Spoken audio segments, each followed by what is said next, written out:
if everybody's in Asia listening, check out Hex Asians channel. We do a special show Sundays and Mondays nights Nice, for the yeah. Asia community.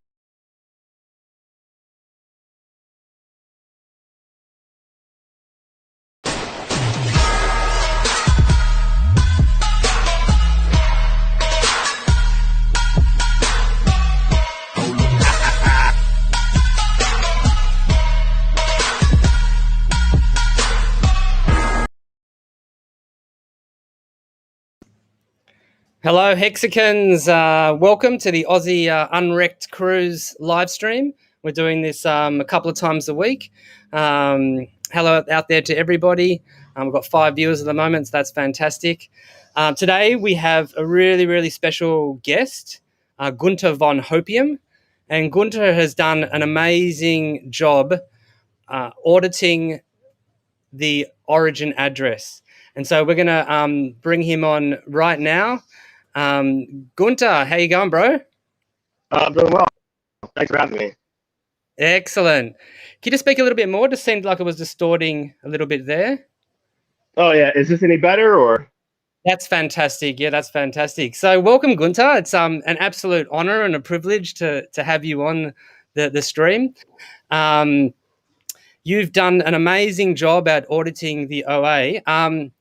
Yeah, I thought we'd just spend like 15 minutes just kind of going over what you've done. But maybe to start it off, why don't, if you feel comfortable, why don't you just tell us a little bit about like how you got into crypto and what your journey has been to finding Hex? Okay. Yeah. So I got into crypto in 2017. Uh, the first coin I entered was Digibyte. Don't judge me, but I knew nothing. I knew nothing about crypto. Literally nothing. Knew nothing about wealth. Knew nothing about crypto. Nothing about making money. I was just a wrecked pleb. But I learned a lot along the way. Eventually, I migrated into other coins, lost a lot of money, was a trader at first, learned a lot about technical analysis, but also just had no idea what I was doing. And then I finally got into, I heard about Hex like a couple days before it launched. And I FOMO'd in on on day one and got wrecked. I went in. I went into the adoption amplifier of 49 Ethereum, my entire life savings, which Wow. was at the time was about $8,000. I got wrecked in terms of like where the price was at because we overvalued Hex, on day one. But I continued to just buy with every paycheck, and dollar cost average, basically dollar cost average in for all of 2020. Oh, wow. I was working as a traveling wind turbine technician, so I was maximizing my revenue, and I put in I would say probably 30 to 40% of every single paycheck for all of 2020. Wow, brilliant. That was a very, very smart move in retrospect, hey? A very good move. I understood the value of Hex from day one. I instantly knew that was a great solution, and I've been trying to I guess for about 10 years now, I've actually been trying to solve like a big problem in my personal life. The main problem I was trying to solve was how do I solve the problem of money so that I never have to worry about it again? And so instantly when I ran into Hex and started to learn more about it and dig deeper, I was like, wow, this is like perfect solution. Yeah, totally. So, is that, am I correct in that you have now quit your job and you're just like Hex caused you to change? Like, how did Hex, this massive increase in wealth sort of cause you to change your life? So I entered into early retirement December 31st last year. I live very, very frugally. You don't see me going out buying Lambo or spending like ridiculous amounts of money. Like I have to be very, very frugal. But for me, most of my stakes are like deep into the future. There's 10-year and 15-year stakes. But what I did was I set up in 2020, I built a quarterly laddered CD for the first 9 years, and I decided that I could basically utilize Hex as a passive income stream, where once we get to a point where the price of Hex is like 10 cents or greater, that I can just live and subsist off of that money and be perfectly fine without ever having to really worry about getting a regular job. Beautiful, beautiful. And so what made you decide to like, it's such a massive undertaking to tackle the auditing the origin address, because there are so many addresses. And yeah, so I was just wondering, like, if you could tell us a bit about how you decided how and why you decided to tackle that audit, and how you went about doing it. Yeah, that's a good question. So as some of you know, I'm in the Hex chats, primarily in the Hex trading chat and also Hex bear chat.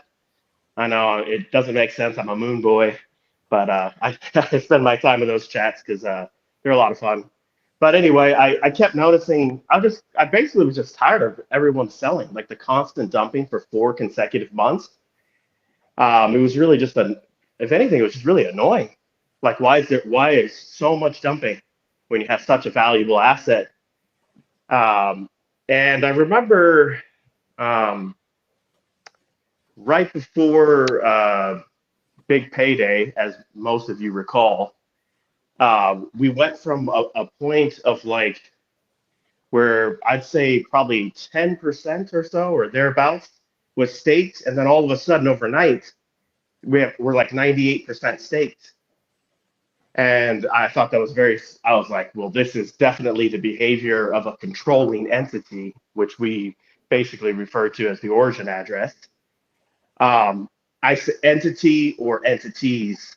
We actually don't know who owns it. I really don't care who owns it, to be honest. It could be one person, it could be multiple people. I really, really don't care. But I noticed that everything was like almost like instantly overnight, like staked over the period of like a few days. So I decided, after all this dumping and knowing all of that information, and also knowing that most of the people in the Hex community suspected for so long that the origin address dominates the Hex market, I actually wanted to go about and actually see if I could, I guess, demonstrate that that was true with quantifiable data. And so then that's mostly my motivation for digging into the origin address. Yeah, brilliant. And how long did it take you? Lol. Definitely over 100 hours for sure. Wow. Most of the time, I didn't even calculate the hours. I just worked on it for several days straight, like a hermit in my house. But yeah, like most of the time was really just spent going into Hex.vision, researching the addresses that entered the adoption amplifier, copying and pasting all of that into Excel. And then you have to like get rid of all the formatting, filter out like all the duplicate addresses, set it up in a way where it's like usable data, that kind of thing. And then I just literally went through every single address. I should say that I first started off with a spreadsheet that was put together by DOSBomb, where he looked at all the addresses that the origin address sent money to. And with those addresses, I really didn't dig too deep. That's in the first section of the Excel spreadsheet, by the way. Those addresses, I was basically just tallying up the totals, looking at all the liquid coins that was present in those addresses, and then also researching those addresses to see how many coins were staked. And then I was able to use that information to calculate the T shares that the OA entity owns. But then after running those numbers, I first released that information publicly. I found that the OA really only had like maybe 53 or 54% ownership of the network, and I thought that was really low. And somebody suggested like, hey, why don't you dig into like the adoption amplifier addresses? So at that point, I went into Hex.vision. I started looking at the largest wallets first. The largest entry into the adoption amplifier was 5,000 ETH. And then I just worked my way all the way down to like 20 ETH. Actually, today I went further. I worked my way all the way down to like, let's see, probably, I'm not sure exactly how, I copied a bunch of addresses that went from 20 ETH all the way down to like 5 ETH. But then I realized once you get to 20 ETH and below, there's literally nothing that suggests OA ownership. Like I just kept clicking. I went through like hundreds of addresses after 20 ETH, and I found no more addresses. So I think I actually captured all the addresses that the OA owns. Yeah, I think you brought up a really good point there, and I think that in your audit, people should be aware that there are these addresses that are directly connected to the origin address. So we can say they are from the origin address, and they're the ones in the top part of your audit. And then you've taken a whole lot of the addresses which have demonstrated OA-like behavior. And that OA, the way, maybe you just go into how you defined that OI type behavior. Yeah, that's actually a good, that's good to, that's a good question. Yeah, so what I was really looking for, I had a set of criteria that I was looking for, and it wasn't like I just thought of this. I actually just started clicking the addresses, and I noticed a pattern. And what I noticed with these addresses is that the address would receive a little bit of Ethereum that was transferred into the address. Then the owner of that address would enter the lobby, exit the lobby, and then stake a few days right before big payday, end the stake, and then all the tokens, all the Hex tokens just sat liquid in this dormant wallet. There was literally no activity of any kind after big payday, meaning the money was never transferred, it was never sold, and there was also no other activity in the meantime, like meaning there was no like buying or selling or transferring of Hex up until that point. Literally, with all of these addresses, entered the lobby, exited the lobby, staked right before big payday, ended the stake, and all the tokens just sit liquid in these dormant wallets and don't move. So for me, I mean, it's not rocket science. Like that's the behavior of a controlling or the controlling entity, meaning whoever owns the origin address or whichever entities own the origin address. Okay, but yeah, so just to make that distinction, they're not actually connected to the origin address, but they have behavior. I've shown behavior which is very similar to what the origin address did with their stakes, and just so. But what we do know is that, like, I have spoken to at least one person who has identified themselves as a whale and says that they know other whales as well who have set up certain business arrangements where they have decided to keep it liquid and not to stake. So within that within those addresses that aren't directly connected to the origin address, there also could be a number of whales, and I hope to have one of these people on in a future episode to talk about it. And but there are out there some whales who have decided that they just want to get a really, really big bag of Hex and just hold it and not stake it, because they recognize that this is a time for retail adoption. And to make it more incentivized for retail adoption, they are letting their Hex like diminish in value by not staking it.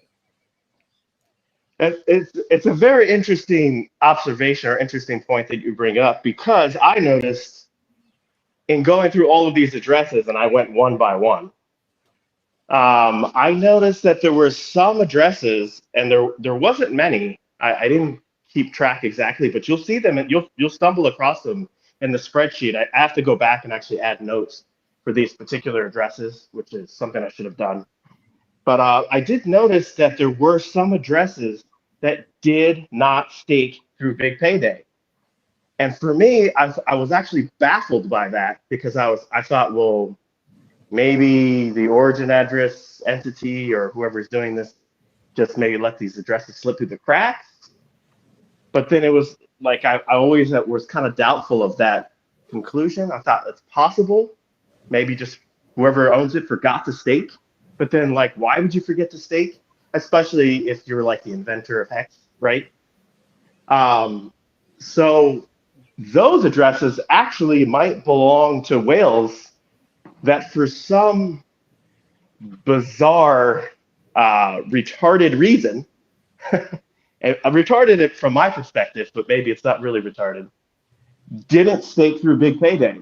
Because if you stake through Big Payday and you stake for a long period of time, even if you stake for a short period of time, you would accumulate a large percentage of interest. Like if you had a 10-year stake or beyond, I mean, you were definitely 2xing your stack.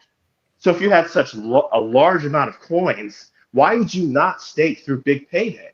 That's incredibly dumb.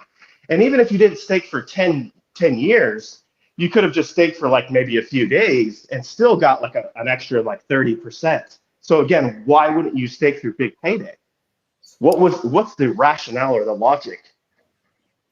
Yeah, I guess we'll never know that unless we actually speak to one of those people, whether it's a mistake or whether it's intended behavior, or whether it's a bit of both.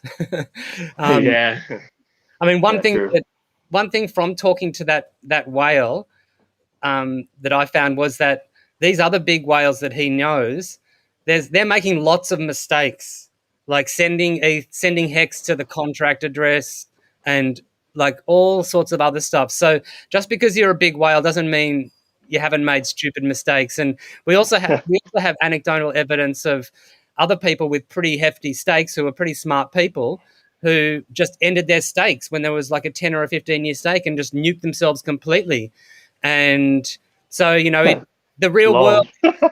yeah, the real world is a bit messier than we like to believe with all, yeah.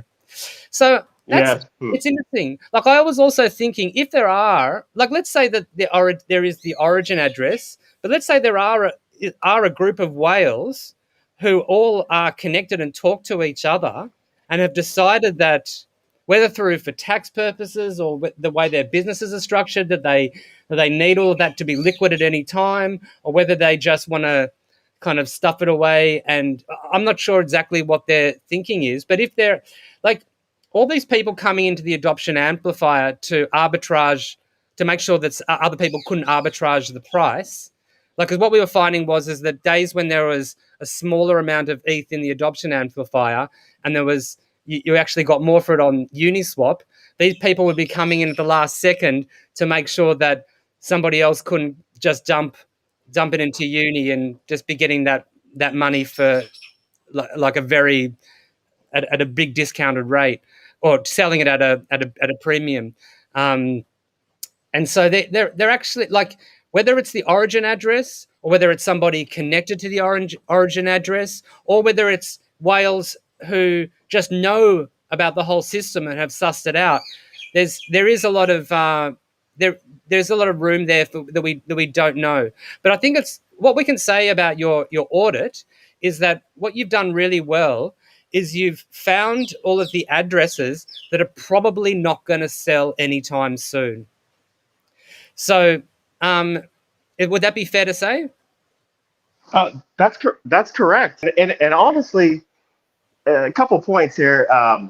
If they do sell, or if they move tokens, then anyone in the Hex community can spot that and be like, hey, you know what I mean? Like, I mean, we could probably add those addresses to some app or some platform where we could like monitor the activity. So if anyone moves or sells, then it's just simple. You just simply delete the address and you no longer consider it in a spreadsheet. And we're like, okay, Yeah. this is most likely not the origin address. You know what I mean? Like no, go ahead. Well, that's just a really important point to point out, that this is that what you've created is actually a work in progress that could benefit from a whole lot of worker ants looking at the addresses that you've put up.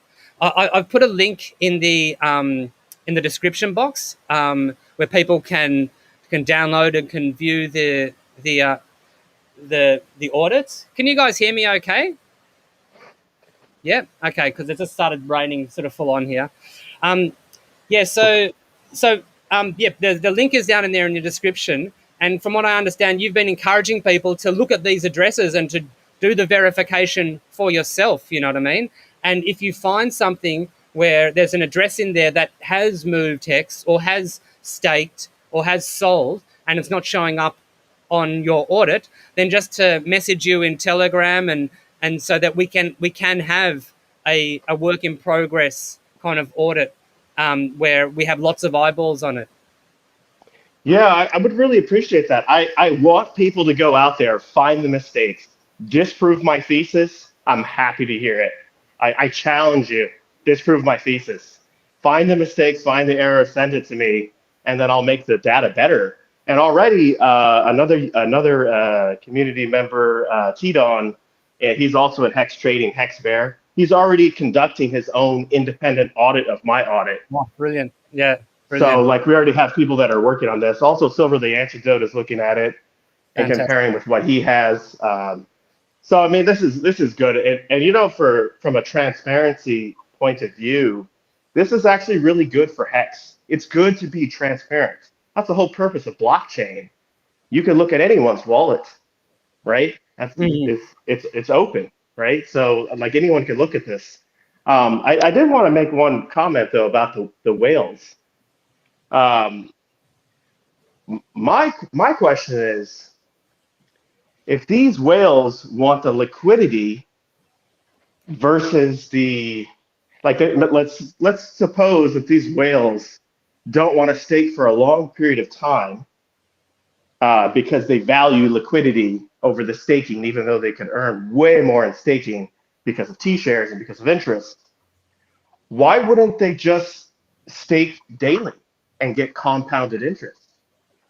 Why would you forfeit interest altogether? What is the rationale? And if that was true, why don't we see that behavior in these addresses? We don't. We don't see any activity after big payday. Zero activity. So to me, this makes a stronger argument that these addresses actually are not whales, that it's the controlling entity. It's the origin address entity. Yeah, the one whale that I spoke to, he said that in some instances, that people have a business relationship where, let's say, there's a group of them, and they invest in a whole lot of different stuff, and part of their agreement is that, like, that money goes into there, and then just doesn't, like, they can't, if it was in a stake, and then they wanted to sell, then they couldn't make that decision. And so the way the business is set up in terms of their contracts with each other is it has to be that way. That's the way I understood it. But that's that whale. I was hoping to bring him on for this talk, but he couldn't make it for today. But he's going to come on at a later point, so we can ask him those kinds of questions. Yeah, ask him if he's. You could try to be clever. Ask him if his address is on the spreadsheet. Yeah, I don't want to get into that. So I've just I'm just kidding. I've got a couple more questions before I bring on the other Aussie Hexicans. So, in your thinking, right, is it better to have one massive whale like the OA, or is it better to have like a massive-ish whale, and then a whole lot of smaller whales? Or how do you sort of see? Like, we're talking a lot about the De Beers, like how they've controlled the diamond trade, and I was just wondering what your kind of how you see this massive big whale and how you see having a massive big whale control a lot. Definitely one whale. I mean, to me, this is a no-brainer, right? Okay, so let's just assume we're not like saying who the OA is. Could be multiple people, could be entities, could be a hedge fund. I mean, I don't even really care. But let's just say whoever this whale is, right? Let's assume it's one whale that owns 95% of liquid hex and owns 87% of the entire hex network when you calculate the liquid plus staked. You would want a that a centralized entity like that. You would want them to be a very wealthy individual, like where they never needed to sell hex, like for any reason. Like that's what you would want. You want it to be centralized. You want ownership of the asset to be centralized, because in an asset like hex, you have a very large supply. And for several reasons. One, it looks good from a marketing standpoint, right? You have very large market cap because most of these tokens sit liquid. Because if the origin address states, all the users would get totally fucked out of interest, right? Like because like we saw this right before big payday, the 6 hex per T share instantly dropped to like 1 hex per T share. Mm. So it's actually an act of benevolence and kindness that the origin address does not stake everything because it could, but also you need the system to work. It needs to benefit the users. You can't just have the OA can't own so much that there's no meat left on the bones for your average user. So it's very important that the OA keeps most of its position liquid and not staked. Furthermore, you made the comparison to the De Beers group with diamonds. Imagine if the De Beers group just flooded the global circulating supply of diamonds. The value of a diamond would like drop like instantly. It would plummet. They'd be worthless, absolutely worthless. But what they do is they have a very large supply and they control that supply and just let a very infinitesimally small amount trickle into the market, which gives the perception that diamonds are actually valuable because they're scarce and rare, but they're not actually scarce or rare. And it's the same thing with hex. The supply is just an illusion. It looks like there's a lot out there, but there's really not. It's very, very scarce. And obviously, when you have an asset like this that's scarce, and eventually, once you weed out all these paper hands that have been just dumping millions and millions of tokens like retards for the last 4 months, then eventually, once the sellers are completely exhausted, what happens to the price? It goes up and to the right, and it goes up with violent green candles. I have predictions where, I mean, everyone thinks I'm a moon boy, like with unrealistic price predictions, but I'm also very good with math and understand basic economics of supply and demand. I mean, my predictions are like hex goes to $30 by the end of the year. Might not happen, right? We don't know what the price will do. It could be at 10 cents by the end of the year. We don't really know. But it's very, very possible that we get very, very high price targets. Yeah, I agree. I don't know. I think it's very, very hard to predict when that happens, but I see it as kind of inevitable over time. There's just people are locking it away. That's locking up the supply. It's pushing the price up, and there's going to be the continually and we've seen it in these bear markets. Well, when other coins are dumping, hex is just steady state. Maybe it dips a couple of percent at the most, but it's just holding so beautifully against all of this other stuff. I've got the other people wanting to come on, so the other Hexicans. Guys, I just want to have 2 more questions. I want to have Gunther to myself for 2 more questions. This is going to turn into a longer than 2-hour live stream. Sorry. No, it's okay though. I'm having a good time. So yeah, good. Roll with it. Yeah, let's go. So I noticed in your summary you have included something called liabilities, and I was just wondering how you define them and what they were. Yeah, that's a good question. So this is just something I thought of today. It's a work in progress that's going to take a long time. I don't even have a strategy or a solid efficient technique in order to determine what all the liabilities are. But I view everyone who's not OA as a liability for the price. They are the ones you should fear, not the origin address, not a benevolent entity who has no need to sell or dump tokens on the market. You need to fear everyone else that has liquid tokens just sitting in their wallets.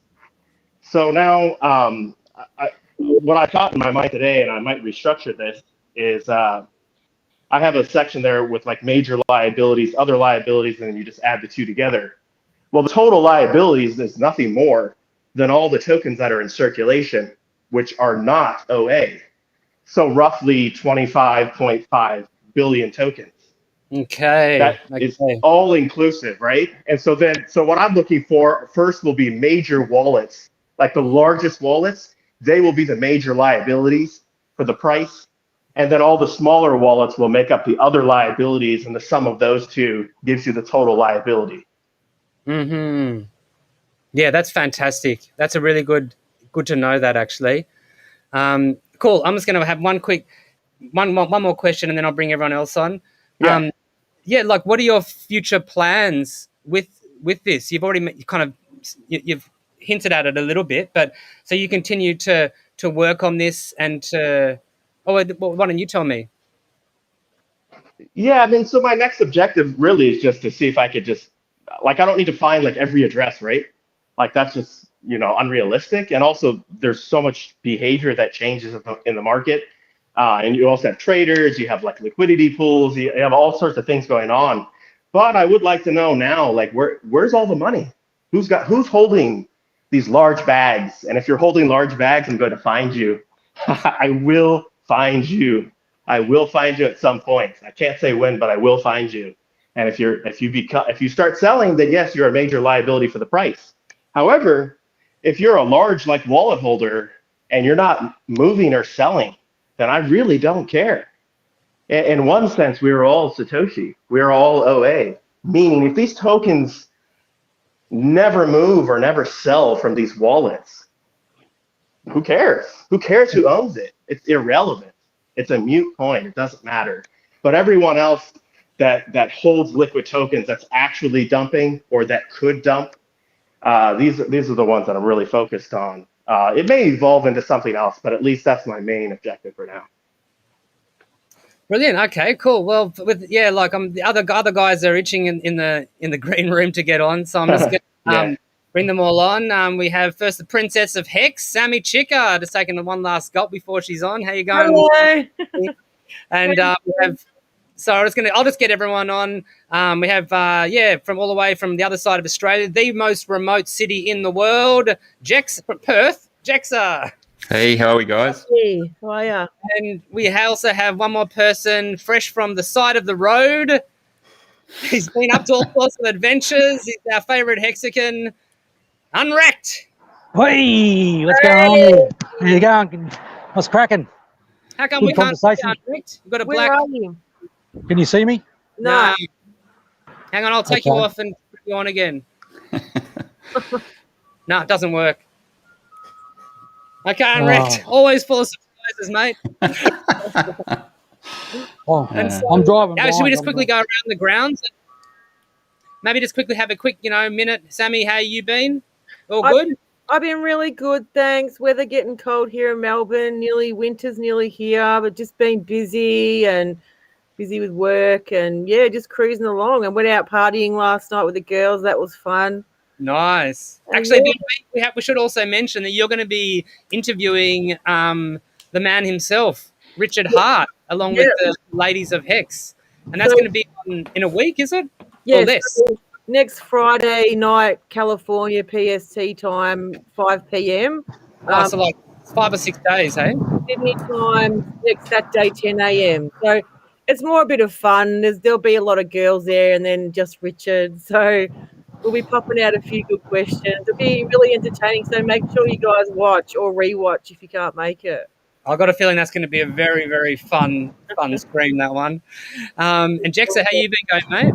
Yeah, going well. We're back in lockdown over this side of the world. Given we're the most isolated city, we've had a bit of a free ride, but it's come back around to bite us lately. Okay. So, yeah, that's okay. More time to relax and spend in the Telegram groups, finding out what's going on. There's plenty to keep you busy with all things Hex. Yeah, and Unwrecked, how you been, mate? You got your car sorted? Yep. Output shaft on the, I'll get a bit of repeat. I got little never give up Larrup there. Just like meters from the beach, straight off the postcar. Beautiful. Oh, awesome. So how you going? Gunther is very interested listening to you guys have a chat there. Oh yeah, thanks. Likewise. Yeah, man. Good job on that. All that leg work. Oh, thanks. The donkey work, mate. Thanks. Oh, geez. I went through the list and went, wow. How do you do that? Pure determination. Yeah. It's time to pump our bags. So sick of all these sellers. They're gonna get wrecked. They're gonna get liquidated.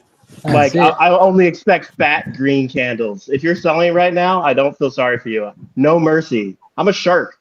I'm a shark in this whale. Sharks and whales are going to feast on everyone that's selling millions and millions of tokens. Mark my words, we will feast on you. So true. I would think it would be the bots. Is it the bots who are doing these themselves lately? I think there is traders that they just can't help themselves. They're looking at charts for opportunities, and we've seen that on some of the YouTubers that have been looking at the Hex chart recently.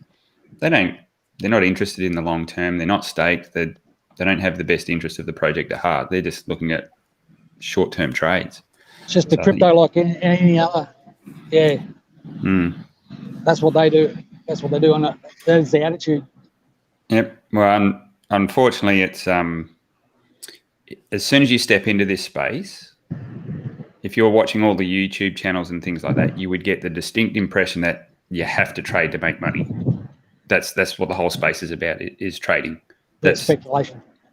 When you look across 90% of the content, that's what it's all about, is trading. So yeah, that's the space as it stands at the moment. Where obviously everyone in Hex has taken a different tact, and we're understanding the importance of being long-term holders and supporting the project longer term. It's the velocity of money. Yeah, and already you're seeing influencers in the YouTube space talking about how they're going to dump everything just to get back to Bitcoin and ETH when the timing's right. So that's the message that's getting put out there. So what do you think is going to happen when we get a market top again? Everyone's just going to scream for the exits. Same thing's going to happen again. That's why we like Hex. Yep, for sure. Hey, Gunter, I wanted to ask a question. So there's 13 whales. So is that on Staker app? Is that 13 different wallets that are whales? Honestly, I'm not sure. I haven't really taken a look at those. I mean, obviously we know one of them is like the God whale. Yeah. Which is not origin address. We know, like, I think we all speculate that Three Arrows Capital is a whale. That was going to be my question, because I know Blue Bum's been hammering this point recently. Were we able to get any more clarity around that, whether there's more evidence to support that? I have not done the research, so I cannot speak on that. I cannot substantiate whether that's true or not. Yeah. Hey, Gunter, of the 13 whales, how many are OA? We'll see. Like, if you're looking at those on Staker app, actually, I don't know. That's a good question, but I know if you take all of the stake positions of the addresses that the OA sent money to, and you combine them, the OA is actually Poseidon. There is a Poseidon, but you don't see it because it's spread across 11 different addresses that stake. Yeah. And only those 11 addresses stake, by the way, that belong to the OA. Only those 11 out of over 3,000 addresses, just 11 addresses stake. So those, when you take that combination, it's 18%. Sorry, can we just clarify that? So of those 11 addresses, the combined total makes that a Poseidon? Is that?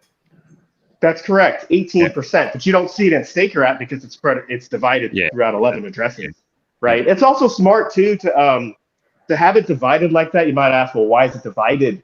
I mean, like from my perspective, it's divided to divide the risk. You don't want everything sitting in one wallet. We're talking about 8 billion plus staked hex, plus it all went through big payday, so it doubled its stack, right? So the interest is like over 8 billion. And you know, it's dominating T-shares, 18% of T-shares. So I mean, this is but yeah, there's other reasons too. It makes it harder to track, and it divides it up. It's more anonymous, you know, that kind of thing. So I think it's smart that it's not all in one address.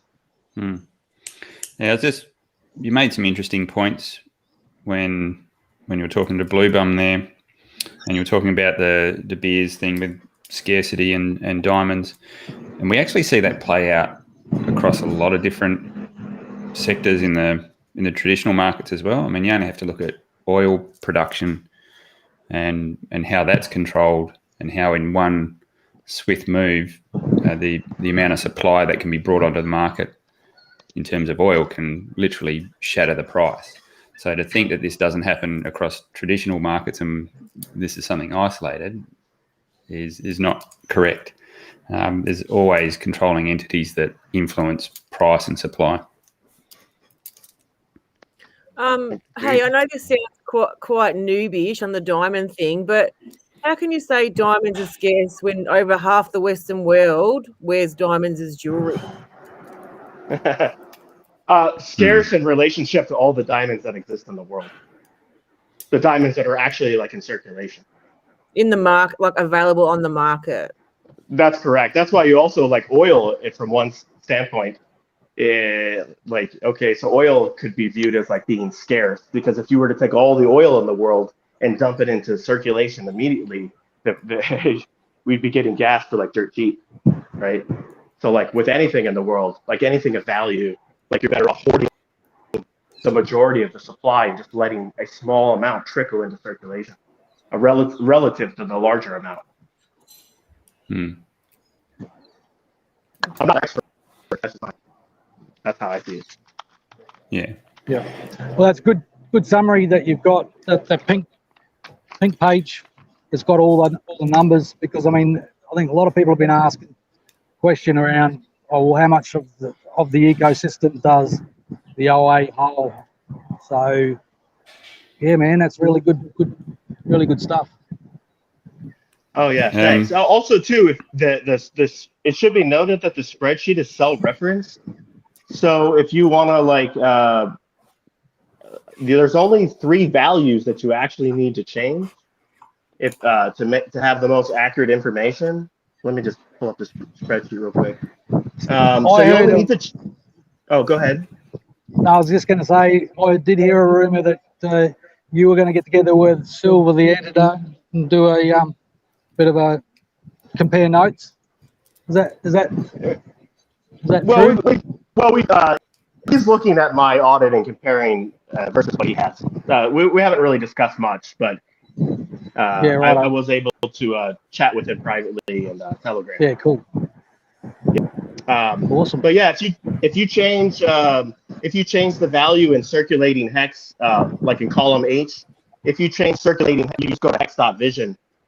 You could update that with the most current value. It doesn't bring it in automatically. You have to do it manually. I just didn't know how to like program it to bring it in automatically. Yeah. But you could probably figure out how to do that automatically. If not, you just do it manually. And then you change the total hex. You change the circulating hex to the total hex, and then everything else has a formula, except the T-shares you could also get from hex, go.hex.com. You just manually put that in. Once you change those 3 values, you don't change anything else in the spreadsheet. Everything is self-referenced. All the addresses are hyperlinked. There's actually the addresses also have a formula for the hyperlink. So you don't want to delete any addresses that are in the tab called input values, because they're self-referenced, right? If you delete that, you'll have major errors in the spreadsheet. So literally, you only change 3 cells. That's it, and everything else will automatically update. I'm not sure if Brennan's still in the chat, but I think the spreadsheet that is created, that Brennan's created, has all those formulas to be able to drag that information that you're entering manually there. So you might want to have a quick chat and see if you can pinch those formulas to tap in there. Could be wrong, but that might make your life. Yep. So is that true, Brennan? It's good that we're seeing these accurate numbers. I mean, I've spoken to a number of people that are sort of green to crypto, and when they see the supply of Hex, they freak out because they think, oh, there's a lot of coins. But as you point out, it's actually a scarcity coin. Now the launch is finished. Can you see it here? I mean, because I'm driving blind. I don't know what's going on. So we can't see, We can't see, mate. any of your vision, mate. It's just a black screen, and and you have got a bit of noise in the background sometimes. Maybe you've got a road in the background. It'll take me 150 little ways to make big changes downstairs. See if that works. I think on your point there, Unrect, about the supply, I think what we need to understand is we're still in that distribution phase. Like we had a mass distribution through the AA, and that was obviously trying to get the all the tokens out into as many hands as possible. And now we're still in that distribution phase, and by the OA not staking, that's essentially what it's still doing, is distributing Hex to people, the stakers that is at the moment. So that can go on for a long time. If it chooses not to stake, and we stay in this sort of this pattern, it can go on for a long time, and that's how it can get more of that. It dilutes itself over time and gets more Hex out into the believers' hands and the stakers' hands. So I believe that's a very calculated approach as well. Hey, Gunther, the wallets that didn't stake all their liquid Hex and they've got like a ton of it, that was an OA address that's still there, right? Don't be a pest. Is it possible that was that an OA, or is it I'm some serious. sort of free claimer who free claimed and just let it sit there? I'm currently under the assumption that it is the origin address, that maybe those were just like small mistakes that the origin address made. So it's actually kind of funny to observe, because like like the OA like entity, you could see him kind of like wreck himself a few times, because like if you didn't stake through Big Data, you lost like a lot of money. But like I'm pretty sure the OA entity is just like, for him or her or whatever entity owns it, to lose that kind of money, it's like losing a cheeseburger. Ain't no big deal. Well, that's like the Satoshi wallet, the Satoshi Nakamoto wallet, who's got 1 million Bitcoins that's still sitting there, right? Like maybe they're doing something like that. Or it's someone who's... Oh, go ahead. Or it's someone who's really, really rich, who either free claimed or just has a ton of money, doesn't really understand the education of like staking. Because as you said before, it's not a smart move with so much Hex to not stake it. Honestly, it's more probable that these were just like minor errors made by the OA entity. And actually, you mentioned Satoshi. That's a great comparison, because if you think about it, the OA is like Satoshi, right? Like we don't care who Satoshi is. We don't know who Satoshi is. We just know that the coins never moved and just sat dormant in a wallet. And that's exactly how you should view the OA. The OA is not who you should fear. The OA is just the controlling entity where the coins are just sitting liquid. They never move, and that's all we care about. We only care that they're never sold and they never move. That's it. I think that is the mystery behind not knowing who the OA is I think is important as well, because it is that Satoshi sort of factor, isn't it? No one knows who's got it. There's no one you can pin down. That's correct. Yeah, that's correct. I saw that, Blue Bum. Is there a blowfly on your computer? I was talking to Gunther because he's been to Australia, and he says you've got too many bloody flies over there. True. Yeah, you guys. Yeah, Australia's got to solve the problem with flies, man. I went to Sydney like 20 years ago, and that's a deal breaker for me. Like, you have to walk around with a net over your body. They're like the flies are just like it's like a famine over there. Like not a famine, but like a plague of flies. Like every which way you go. I hate the flies. Terrible. Maybe you need to shower a bit more, Gunther. Lol. You can't talk, Weebum. You've got him hanging around you now, mate. I'm very OCD, so I don't think you have to worry about that. I'm like cleanest person you'll ever meet. Yeah, cool.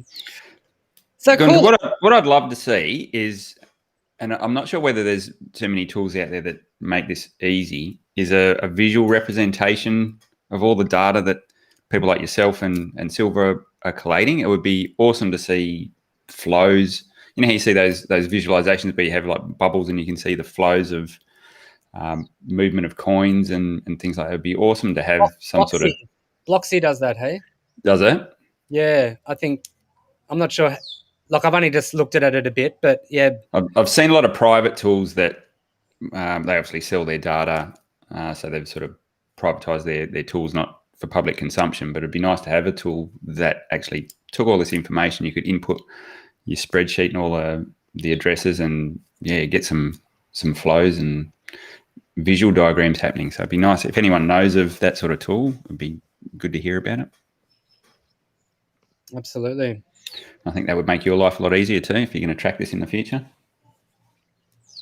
Yeah, that would be great. And that's what's awesome about disseminating information like this is not only can everyone take a look at the spreadsheet and analyze and verify for themselves, and it's super transparent, but then also you have a lot of smart people in Hex. I mean, you're talking about over 20,000 people, and we're just getting started. So there's a lot of people that have abilities that many of us don't have. They can just go and create all these awesome things, all the awesome charts and stuff like that. And I'm pretty sure they will at some point. Mm. Yeah, no, sometimes I think when you jump into the rooms like the Pulse chain chat at the moment, that can be, you can feel pretty dumb when you jump in there sometimes, and some of the conversations that are taking place. And I think we're all still learning a lot. Actually, that's a really good segue, Jack. So do you want to give us a quick update on what you've kind of, some of the information that's kind of the cutting edge information that you've found out in the Pulse chat, or? Yeah, so I'll try to. Now I'll preface this by saying I'm still feeling my way around, and we're getting little snippets come through, and it's like a jigsaw piece we're trying to put together. So my understanding as it currently is there's going to be this coin that's referred to as X is going to be created and doesn't exist at the moment, but that's essentially, from what I'm gathering, that's the coin that people will, the term they're using is sacrifice their other coins. So essentially trade your Ethereum or whatever it is you have that's got value for coin X, and coin X or token X will be the thing that gets Pulse allocated to it on a 10,000 to 1 ratio, I believe. Wow. There's a lot. Yeah, I think he's still deciding like what ratios everything will have. Yes. Sounds like the ETH supply, as it currently stands on ETH mainnet, will get 10,000x in terms of Pulse coins. And the reason why that is happening is to nullify existing whales to some degree, ETH whales, that is. So you don't want ETH whales coming in and being able to dictate the terms on the Pulse chain and throw their weight around. So by giving them Pulse at a 1-to-1 ratio for their ETH, so every ETH they hold, they get 1 Pulse, but increasing the overall supply of Pulse by 10,000x means that it reduces their position by 10,000x. So they're no longer that holding the same sort of weight they are in the total supply. So that's sort of some of the distribution things we're looking at at the moment that I'm seeing come through, but it's still cobbling it all together. How else it's going to be? How else? And I'm think we're talking about CoinX here still. What other ways can you claim CoinX? That hasn't been decided. So is that going to be offered to, I don't know, everyone that holds a Uniswap token? Are they going to be able to free claim some CoinX? Well, what we do know is it probably won't like go to any ERC20 coin, because all of those ERC20 coins are just gonna be copied over, and that's all right. a hell of a lot of money. Yeah. And free money.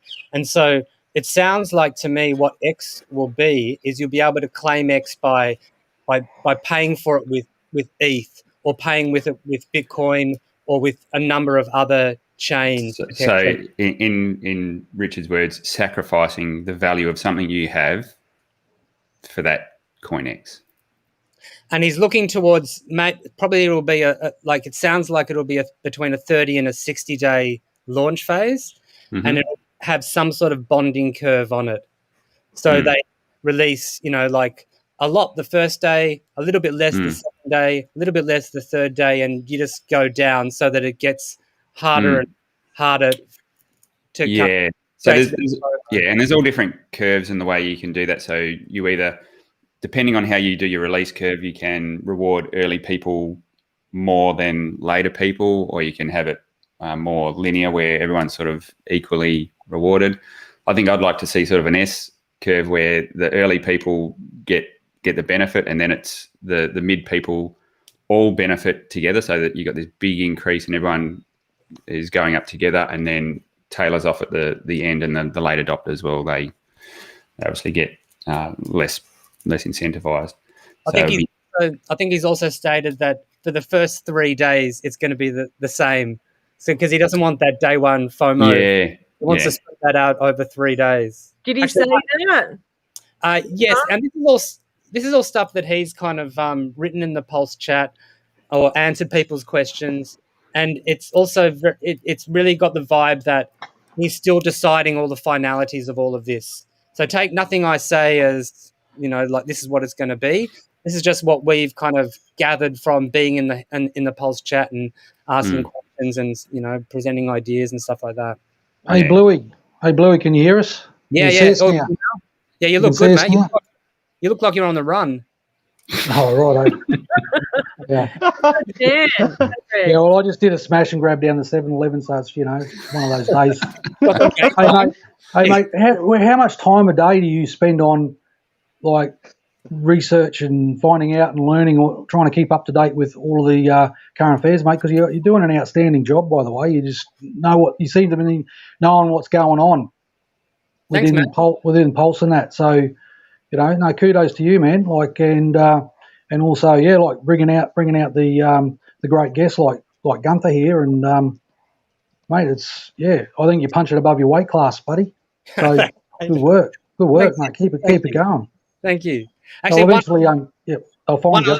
One other thing, which is what was being talked about and that Richard replied to, was that because it's going to be a fee burning, and that means that any fees, because if you have validators and stakers, or stakers that delegate their money to these 21 validators, and it sounds like it will be 21 validators, you have to have a way to pay them so that they can pay the interest, and they get paid, and the interest on what they're staking. And so he said it's going to be fee burning, but in the latest thing in the chat was that he said about 25% of fees burnt. So that means that other 75% of the fees is going to get paid to validators and by proxy to people staking. I don't understand how are they cutting out the mining function? How do they just go, righto, we don't need you now? How does the network run? No, you're using validators. Miners are essentially performing the same task. Right. Okay. Yeah, so you're just making that task more efficient, and using less validators means you can have faster block times. So you're not trying to keep everyone in sync, so you can have faster block times, which means more throughput. You can produce blocks faster, and if your blocks are getting full, then you're doing them at a faster rate of knots than what you can on Ethereum. So you get those efficiencies as well. And obviously the price of Pulse is going to start at 0. So that if fees are paid in another 10,000 X. That's why he has X, because like if people want to get X, it's going to start off with a 0 value. And that means for tax reasons, people don't have to, like if people get a whole lot of something, then they have to pay a whole lot of tax on it. And so that's a downward pressure on the price. So it's going to start off at 0 value for tax purposes. And also just as a way to start it up, like it means that in a year's time, when it's at whatever price it is, we can say, well, it started off at 0, now it's here. Hey, Gunther, are you in a FOMO win on day 1 with Pulse? Lol. No, I'll wait till like day 34, day 35. Actually, I've got one question from day 43 for you, Gunther. Yes. I'm just going to read this out. A question from day 43 OG to Gunther. Does he think the behavior of the OA will differ between ETH and Pulse chains? For example, to get social, and I think he's talking about the Hex OAs on the ETH and the Pulse chains.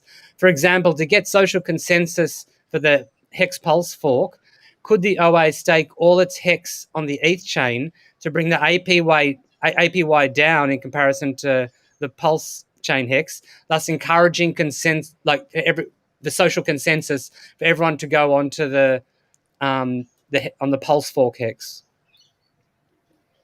It's actually a really good question. I've thought about this. Like, what is the likelihood that the OA would take any action at all? With the launch of Pulse Chain, and my gut feeling. Sorry, he just lost him. I'd actually just like to have a crack at answering that. I think that the OA holds a lot of Ethereum and a lot of Hex on the Ethereum chain. And so I don't see any sense in nuking that market. It doesn't make sense to me. And I think that Richard has kind of said nearly as much in the past. So when you're in Pulse chat, everyone's talking about, when are we going to get airdrop? Why aren't we getting airdrop Pulse? And why aren't we getting more of this? And Richard's standard comment is, I'm duplicating your Hex. So read into that what you will. But yeah, like you say, why would you nuke the ETH side of it if it can retain value as well? If you can bring them both up and they retain value, that's an even bigger win. So yeah, who knows how it's all going to play out? But I think you're right, Blue Bum. I can't see the OA nuking one chain or the other. Could be wrong. You can incentivize people to move across to the new chain, but why would you smash the value of something when? Don't burn your bridges. Don't burn your bridges. Right. Yeah. So Sammy, how you going, mate? I'm good, mate. How are you? Really good. Just having a great time. Just living the dream. Living the dream, actually. Well, actually. Okay. All right. Oh, it's just been all the sunshine and lollipops down here. But I've been eating a lot of golden gay times. Hey, Sammy, I was going to ask you, what's the how'd you jag an interview with the big dog, and what are you going to ask him? What are you going to talk to him about? So, I thought I'd take the opportunity. You know, Ladies Discourse has been running since the start of the year. Hey, you're back, Gunther. Welcome back. Can you hear us? Yeah, I got kicked out. Sorry about that. Oh, sorry, you're breaking up. Marvels of everything. It let me out. Marvels of modern technology, eh? Modern technology. Yeah, I'm not sure what happened there, Gunther, but what you were just about to answer the question whether you think that the Origin address will nuke their Hex chain Hex and ETH and like go over to the Pulse chain. And Jexer and I basically kind of gave our opinions where we thought that he probably wouldn't do that. We didn't see the sense in it. Are you there, Gunther? Yeah. I agree with you. I don't think the OA will stake, because then because then it's like forcing the market to move over. And Richard's been very clear about like not wanting to force the market to do anything, since this is a free market. He wants people to choose, and the value will flow where the market decides. And the best way to do that is to take no action. Literally keep everything liquid and keep everything staked, and that's it.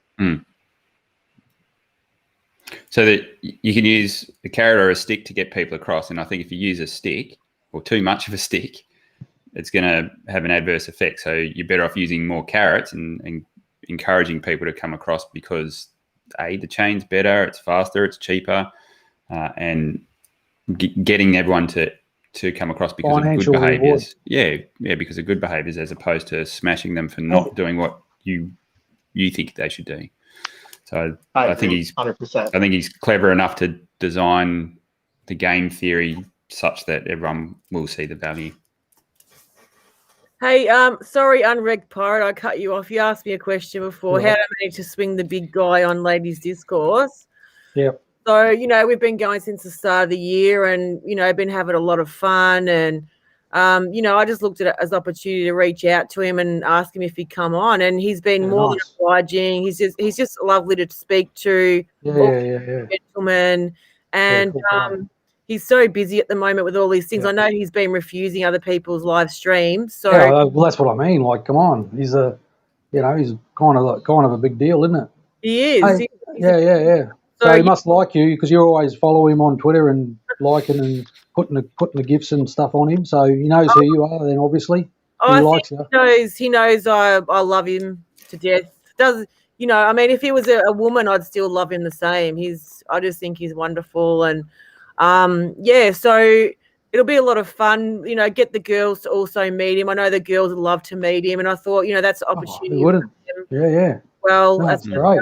So I think we'll really have a great time. And it's not so much an interview, although there'll be some questions, but it's not formal, and he understands it's fun. So it will be. Yeah, it's hanging out with his crew, basically.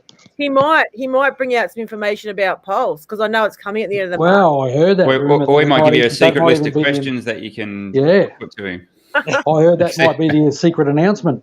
Maybe he'll just take over. I mean, he loves to talk, and so you get the exclusive anyway. So you know, it's going to be an easy show, and it'll go quick because he's got a lot to say and he's interesting. So Sammy, are you going to invite the crypto women of Australia and New Zealand to that stream?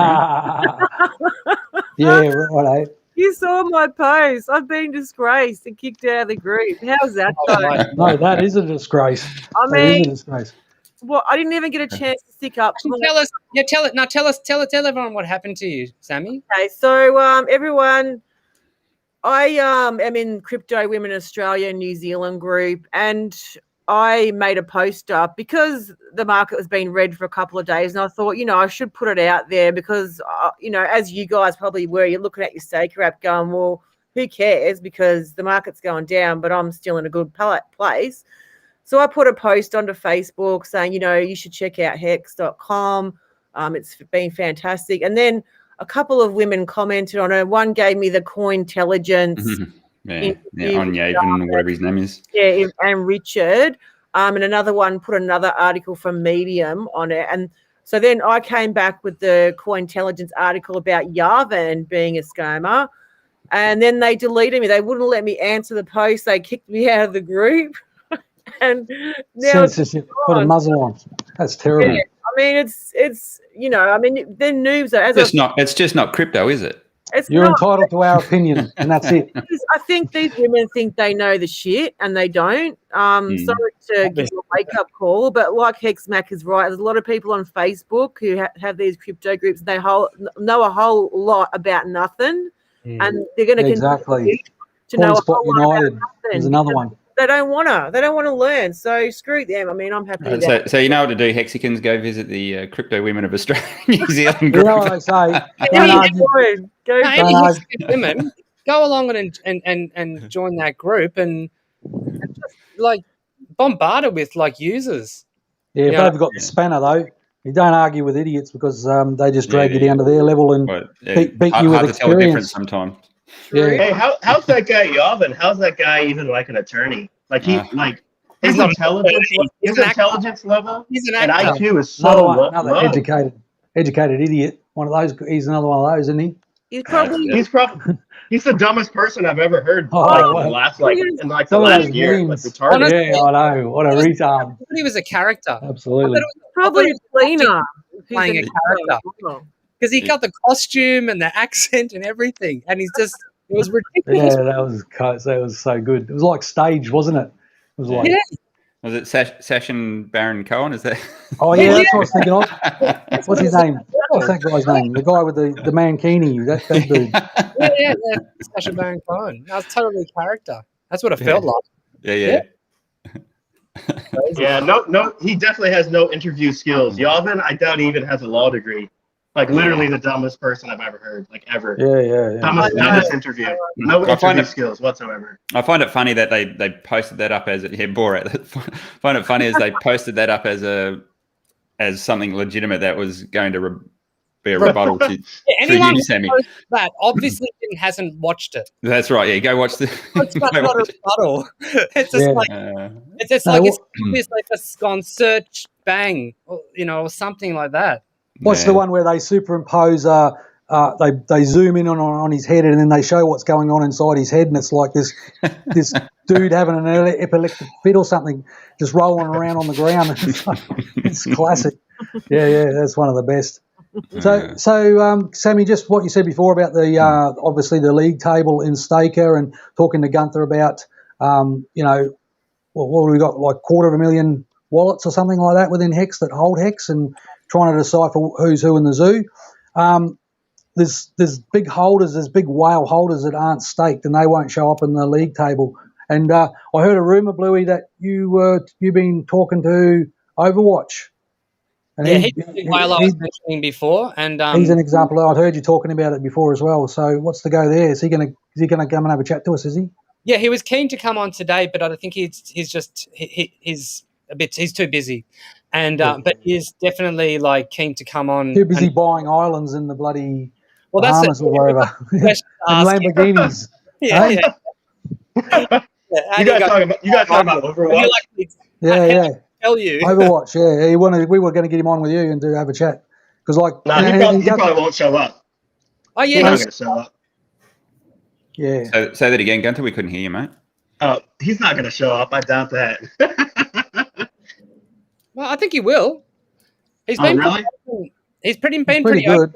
talking Pretty about. good. Yeah. We should get him on the show. That'd be really funny. I've got to give Jexa some credit on this one too, because a while ago, Jexa, you posted a whole bunch of documentation around crypto safe havens and tax-friendly places to go if you're into crypto and that.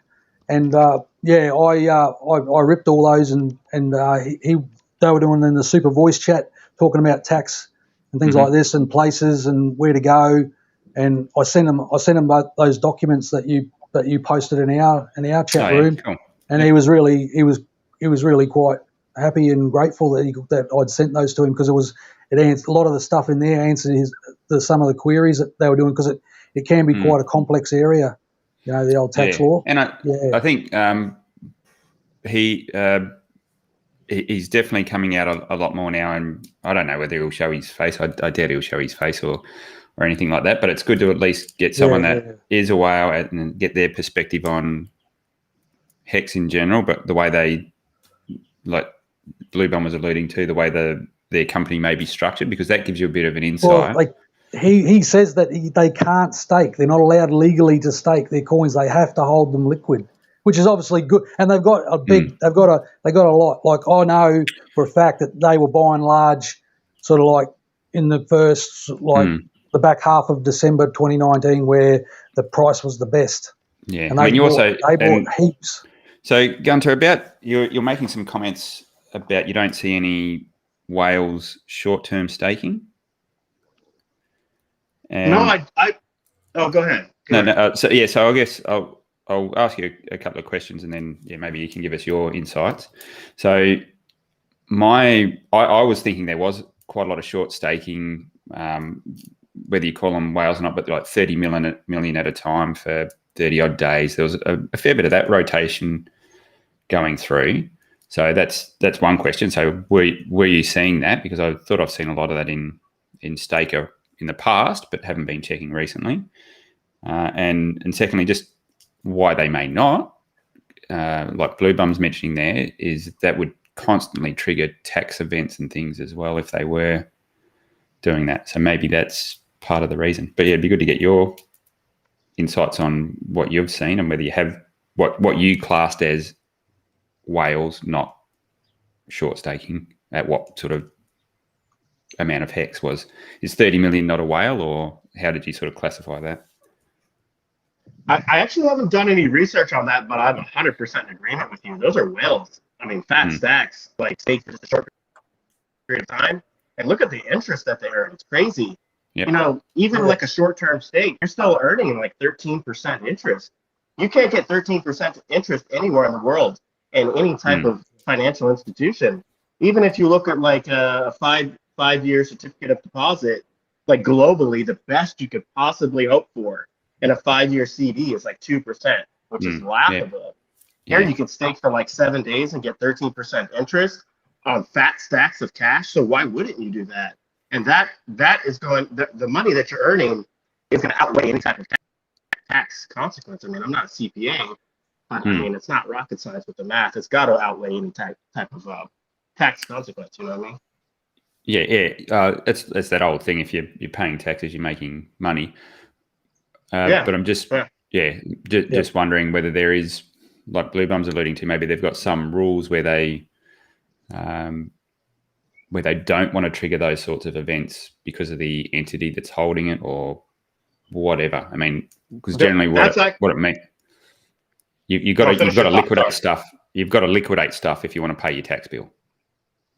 That's correct. And this is another reason why I think the addresses in my spreadsheet are actually the origin address entity, because you see no activity after big payday, zero activity. These other whales that we clearly see in Staker app, they're staking fat stacks every few days. And so that actually makes sense.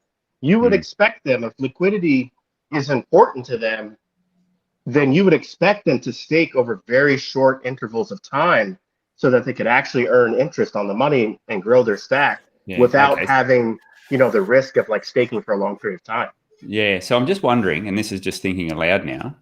So if you have a whale that constantly stakes short term, ends their stake, realizes the interest, but doesn't sell that interest, just keeps restaking, at some point in time, they're going to have to pay taxes, you would assume.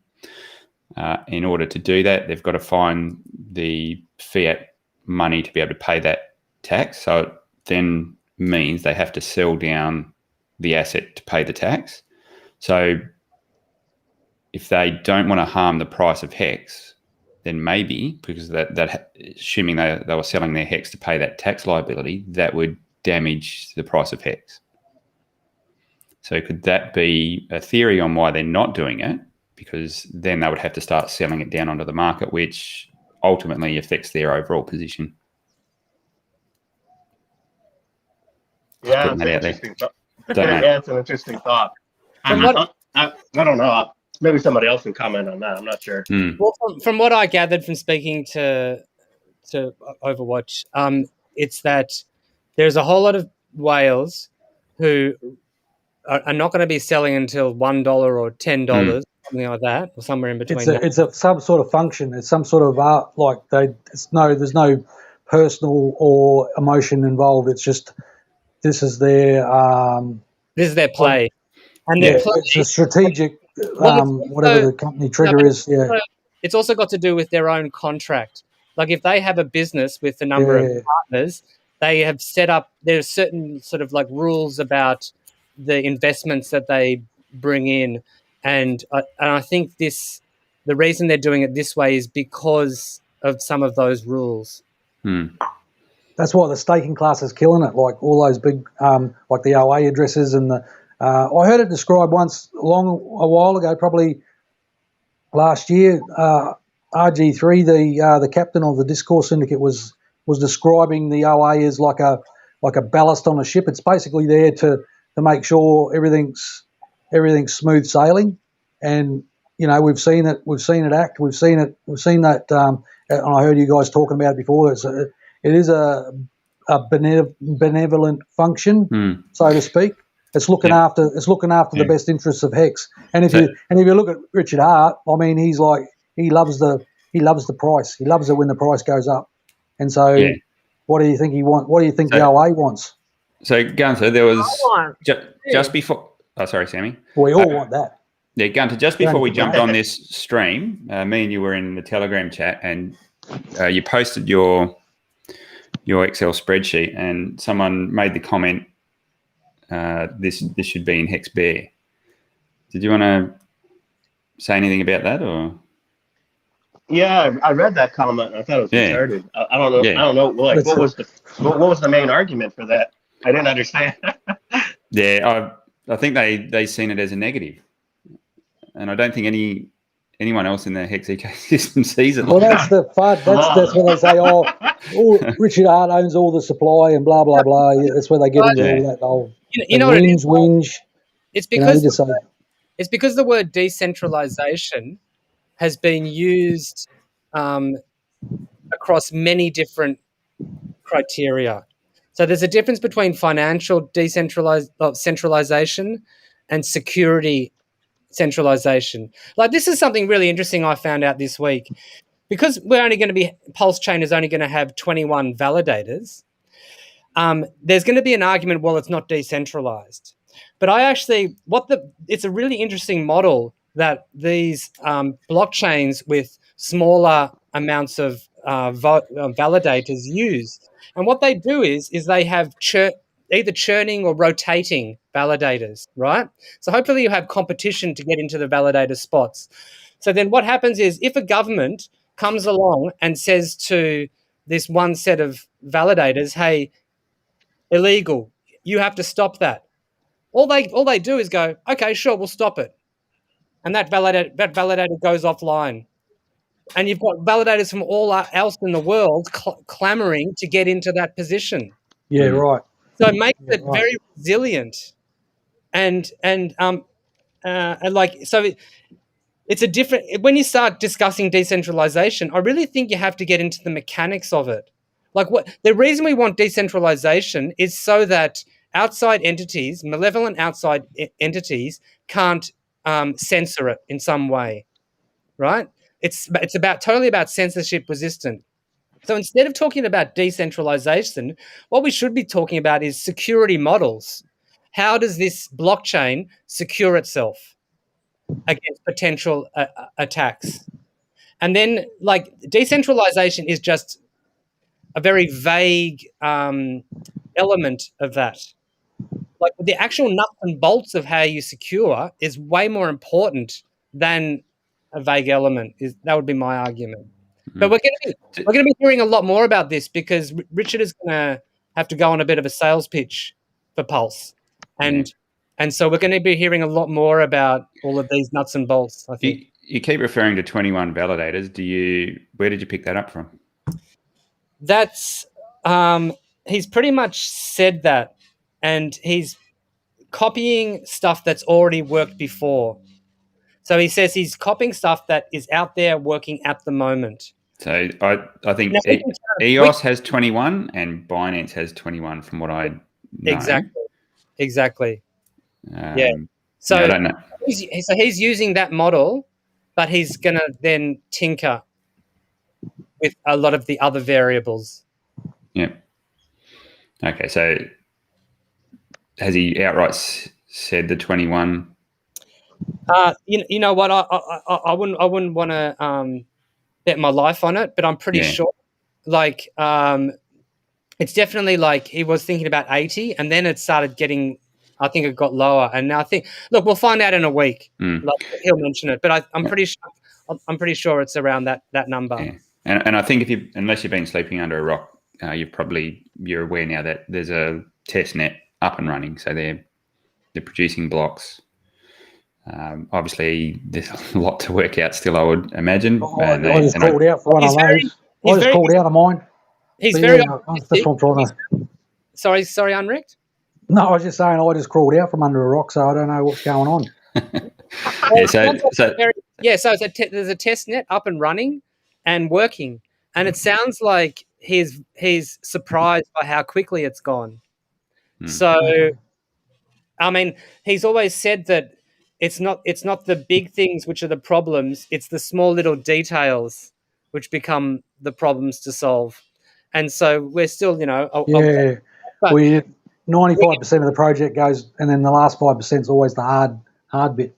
Hey, Gunther, can I ask a question to Gunther? Sorry, I might have missed this somewhere in the conversation, but whereabouts in the States are you from, and how did you kind of get that I guess that skill set to go and do the chain analysis like you have?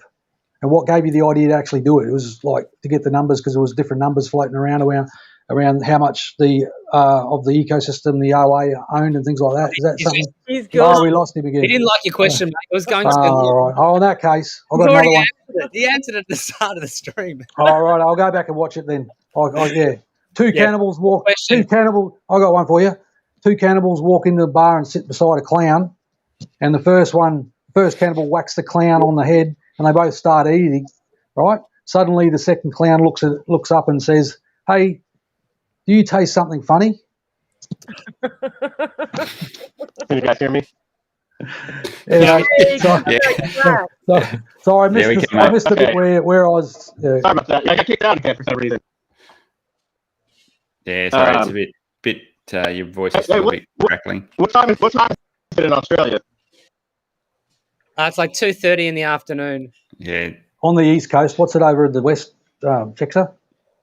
Yeah, we're about 12:30 over here. I know it's pretty late for you, Gunther. Oh, it's 11:30 where I'm at. So yeah. Where's that? Where are you at, mate? Yeah.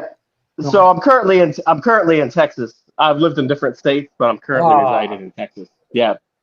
There's not much around here. Yeah, it's pretty big in Texas. I pretty much live in this small town I would classify it as bumblefuck. Like, there's nothing here. Yeah. So you're an outlier like us. That's awesome. But you found Texas all right. So you know what's going on there. Exactly. Yeah, cool. Exactly. So stuff. I was motivated to do the research because I was tired of seeing all the people dumping the price down for the last 4 months.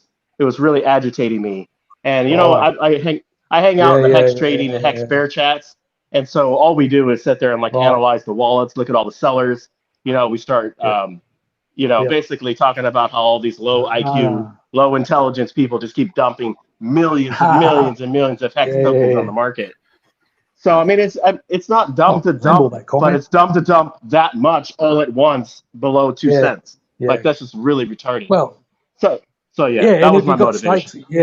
Yeah, very good, very good. And so are you saying it was just like a learned on the job skill, or not even on the job, just a learned skill from sort of just being involved in the Telegram chats and going through the Ethereum wallets and trying to piece it all together and learn as you go type thing that brought you to this level? Yeah, I've never done. Sorry for interrupting. Yeah, I've never done anything like this. However, I do have a background in mathematics. I went to the Ohio State University for applied mathematics. Nice.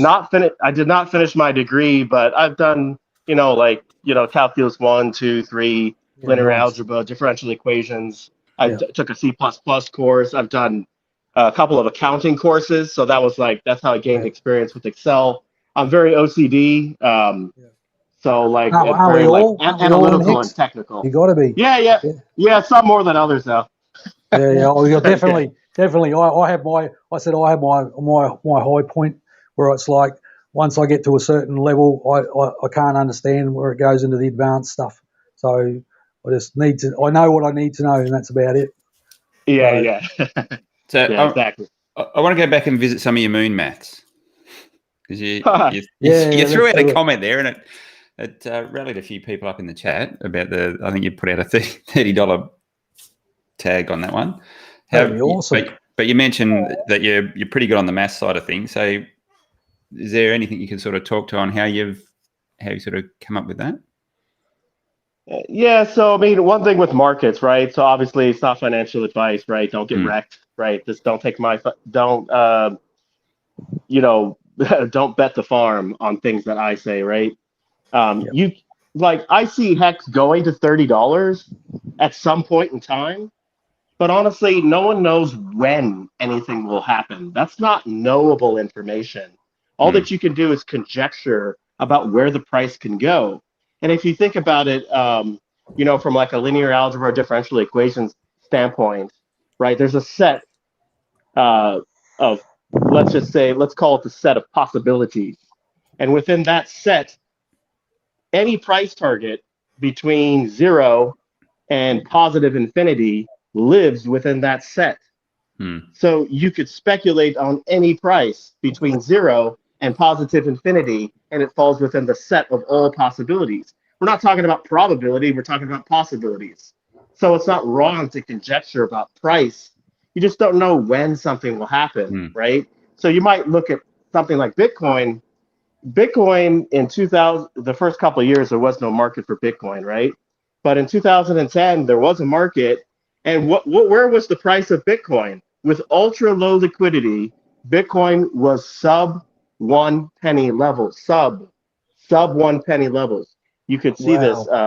It was like I think it was like 0.0006 or something like that. It was, or 0.006, somewhere around there, similar to like Hex's levels. And in the span of 1 year, Bitcoin went to $30, $29.60 to be exact, in less than 1 calendar year. So that's sort of where I came up with the idea of $30, because I was like, well, maybe it'll be similar to Bitcoin, very low liquidity environment. It doesn't take much economic energy to push the price up. And we've done the math. You see the spreadsheets in the Telegram chats. How much money does it take to push the price up from current level to like $1 or $10 or $30? The only mathematical flaw that I see with those little charts in the chat is that it assumes that there's no sell pressure.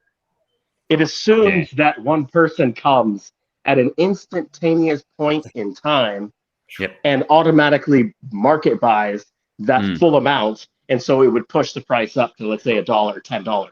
Well, that is a false assumption, because it's not going to work out like that.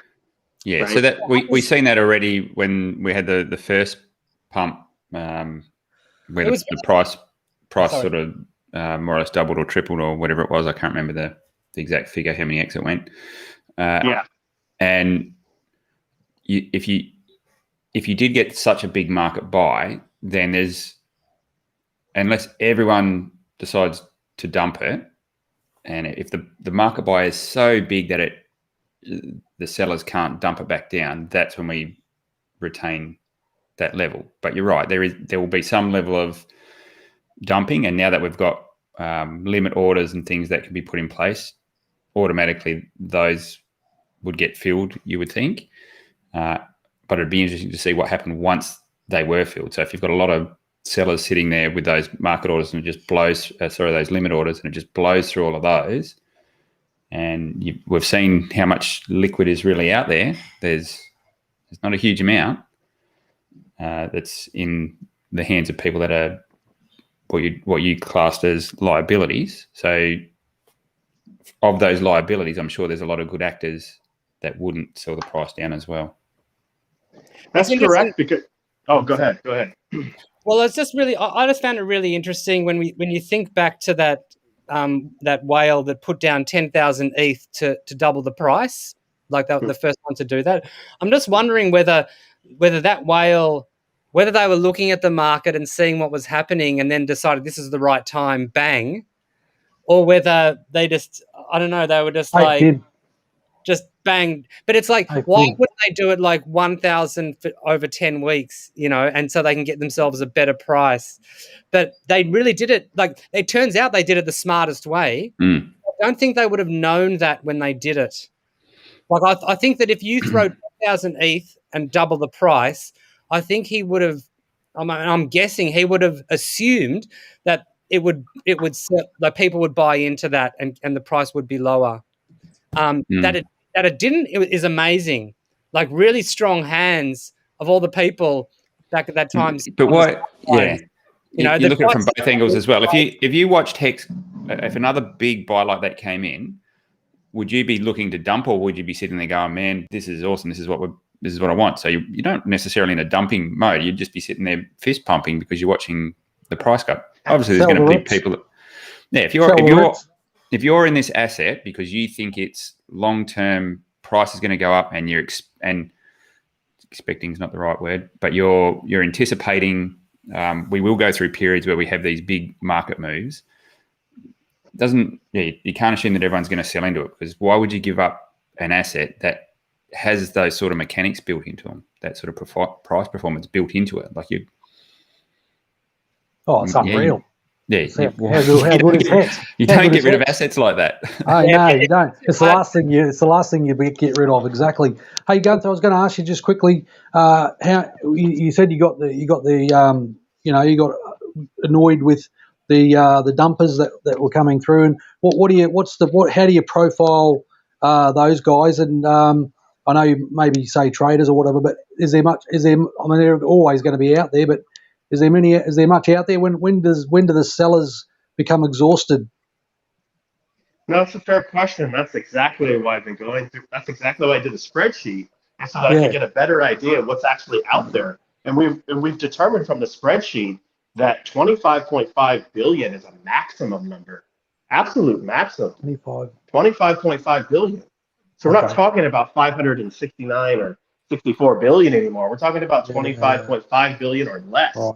And then you have to think that just because you hold liquid tokens doesn't mean that you're going to sell the tokens at 2 cents or less, right? Like, so I have 3 million liquid tokens. Am I a seller at 2 cents or less? No, I'm not looking to sell at that price. Will I sell it $1? Yeah, I will. I'll sell it $1. But I won't even dump all my 3 million tokens at $1. Yeah. You know what I mean? Mm-hmm. Like maybe I sell 1 million tokens at $1. You know what I mean? And that's especially the case right now, because right now it's not really worth it to stake for 6 months. Like if you've just got 1 million hex or something, even, because it's like you'll end up paying so much of that back in the staking and end staking fees. So and also because Pulse is coming out probably within the next 6 months, like people are going to start making sure they have liquid whatever. You know what I mean? And actually, this is one question I'd like to ask you guys, because I think we've all realized what an incredible value proposition Hex is. And we're all playing the game and we're making good money. And it's very hard to envisage anything actually outperforming Hex. But Richard's come along with a new chain, because there's something completely different, that supports Hex, but has all sorts of other like things going on with it. I'm just wondering how you guys, in terms of, let's say your overall investment of whatever is 100%, like how much of a percent are you guys kind of thinking about putting into Pulse, or just waiting until you hear more about it? Like what's the kind of numbers you're thinking? Are you thinking 10 to 20%? Are you thinking 50%? Or are you thinking 5%? I'm just curious. Maybe start off with you, Gunther, and then we'll just go around the grounds. Yes, that's a fair question. Well, first off, I'll tell you this. I'm not selling any of my Hex for other ERC20 tokens. Rest assured. I only hold Hex. I hold Hex, and I hold just a small amount of Ethereum just for gas fees. Maybe I get 1 Ethereum. Maybe that's it. But I'm literally just gonna go. I'm just gonna enter this transition with all of my liquid and staked Hex, and have maybe 1 Ethereum, and that's it. So you're not considering buying Pulse aside from what's you get to free claim. That's correct. At this point in time, that's my position. Mm-hmm. What about you, Unwrecked? Oh well, yeah. Well, I'm mainly staked. I'm a hard staker, so most of my Hex is out of the game for years. But I do have a little bit of degenerate sort of throwaway money in the Toucanaires network. I started off on, I don't want to talk numbers, but it's worth quite a bit. And obviously the gas, some of the earlier ones when there was a bit more activity in there and you were getting sort of rewards and things, I would roll them. Yeah, look, as far as pulse chain is concerned, I've got no idea what I'm going to do there. I will occasionally, if I need ETH for something, sell into a pump. But like when we're talking like inconsequential amounts, like I'm not printing these massive red candles like these guys dumping millions of hex. There's no way. It's too precious. Like I understand the value of it. And look, I've made mistakes and probably done things could probably do things differently as well. So I'm just happy. I'm in for the ride. Maybe try to aim for 2 to 5% liquidity in terms of the hex against the staking, and then as stakes expire, it's all about those maintenance of the number of T shares, because I like the amount of hex that I get paid every day, and I want to keep it that way. You know what I mean? So if a stake ends and it's got 20 T shares, then I have to work out, well, now I need to stake longer or I need to stake bigger to get those 20 T shares back. So that's kind of like some of the number crunching that I'm having to do as well. Like we're all having to sort of crunch the numbers, and I don't know, when it was very hard in the early days to figure out how much hex was actually enough. I think I've got enough. So, whatever happens on Pulse Chain is just icing on the cake, for me. I know it's going to be volatile, and I think it's great what Richard Hart's doing. I think he's the man for crypto. I think he's going to, what it says here on this little book here, self-care. Stroke your fire and you'll warm up the world. I mean, stoke your fire. Hey? Freudian slip or Pulse. I've been doing a few pulses actually. Oh, no. Been counting me pulses. I've been. How many do you get, Mr. Unrec? Oh, look, I want to know. I don't want that vision. I think I've died below the waist, actually, Tammy. And Jex, what about you in terms of like percentage of looking to get into Pulse? Yeah, so once again, I'm a net hex holder. I can't see myself selling hex to buy Pulse. So any Pulse I do get will come from other assets or fresh capital, I would think. In terms of strategies and things like that, I'm closely watching what's going on with Pulse, so you can actually start to form those strategies and just thinking about, okay, how am I going to play this? The reality is at the moment there's not enough information to come up with a solid strategy. But even just today I was thinking, okay, are you beneficial to take any liquid hex you've got and put it into provide liquidity over the duration of the fork? Does that give you any benefits if you get duplications on the other chain? And I don't think it does in that particular instance, but just thinking about those sorts of things, and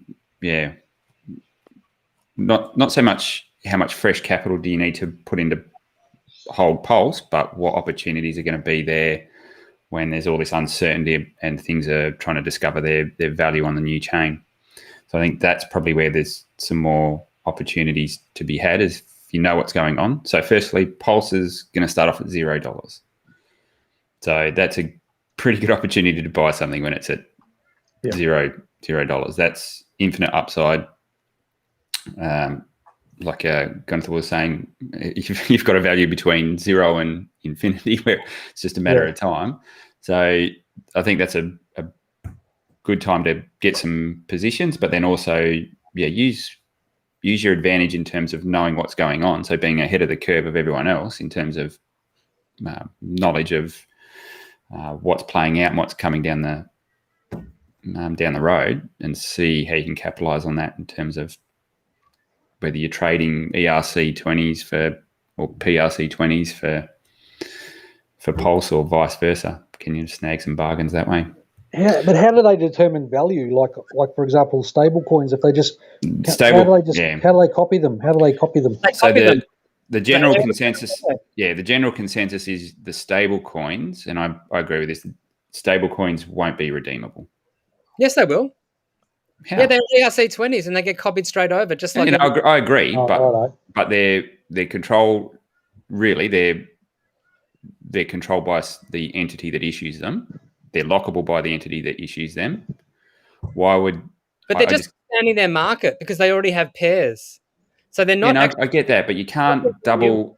If something is pegged to something and is supposed to be pinned by an underlying asset, you can't just double the. It would break the peg. It doesn't make sense. Yeah. No, but what that just means is the price of whatever they're paired against will go up or down. I don't think though, and that's what I'm saying though. So the ERC20, like the stable coin itself, will not be a redeemable asset in terms of for it's $1, but you might be able to use that to buy more of the thing it's paired with, or who knows? I don't think you've fully understood it, actually. Possibly not. Possibly not. Yeah. Well, isn't Richard Hart as cunning as Clarence? I The just you uncanny can't. fox. You The think other- you the think other- stable coins are going to maintain their peg and their value on? I don't know. I don't know if they'll maintain. I think there's going to be a lot of confusion in the market, Yeah. and I think there's going to be all sorts of people doing all sorts of different things.